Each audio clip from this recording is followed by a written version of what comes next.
incredible human being, says Jessie Marsh. Carve, you're still here to discuss it in more depth.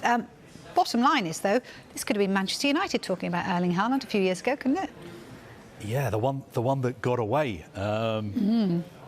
Technically, there's a really good chance that Haaland should have signed for Manchester United 2.5 years ago.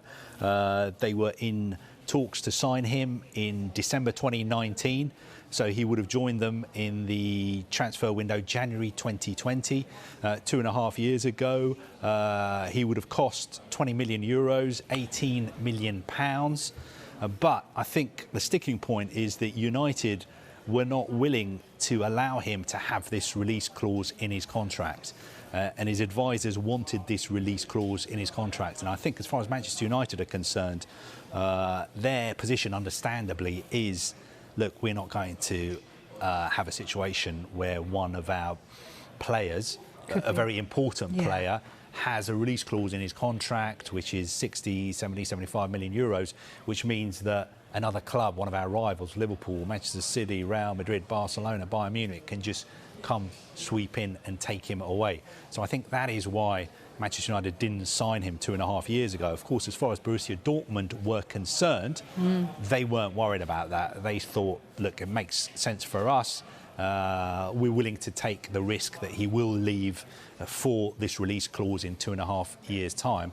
And in a way, it's worked out for Borussia Dortmund as well, because they signed him for 20 million euros and they're getting 60 million euros for him, and they got the benefit of all the goals that he scored for them. But yes, Manchester United could have signed him 2.5 years ago. I suppose City love a release clause. They got Jack Grealish, didn't they, when Villa didn't think that anyone would reach that £100 million price tag.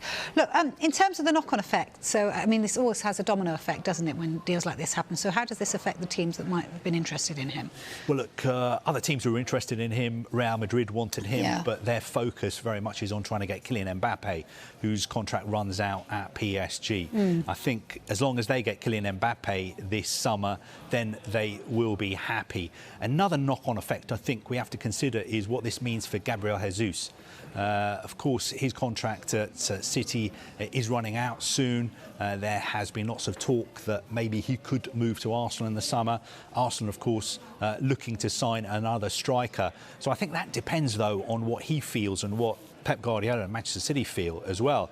Because in the modern game, you need more than just one striker. You know, even somebody as good as Erling Haaland, he's not going to be starting every game for Manchester City. We've seen how many games Jack Grealish starts for Manchester City. So in a sense, I think Gabriel Jesus may be better off staying at Manchester City because he's still going to get plenty of games. So that is something to look into as well. Also, the future of Robert Lewandowski. Bayern Munich wanted Haaland as well because they know that Lewandowski is going to be retiring in a couple of years' time. So what's going to happen to him as well? Will he stay at Bayern Munich, or could he go to PSG, especially if Kylian Mbappe moves to Real Madrid?